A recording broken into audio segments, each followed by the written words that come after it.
Hello everybody! In this video I will do a quick guide to demonstrate how can you install and use nbextensions in Jupyter Notebook. To start, open your Anaconda. Once it is open, you can go to Environment and here you need to open the terminal.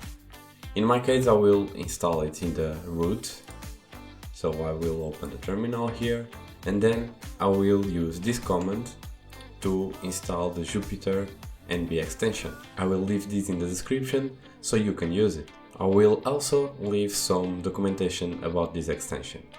So let's run this.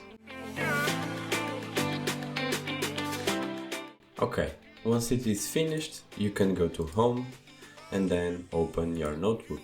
Once in your notebook, you can see now that there are the nbextensions tab. You click on that and then here they are all disabled, so you need to check or uncheck this box and then check the extensions that you want to use. I will post a couple of videos showing the best extensions for the Jupyter Notebook, so stay tuned. If this was helpful to you, smash the like button and subscribe so you don't miss the upcoming videos. I hope to see you around. Cheers, bye!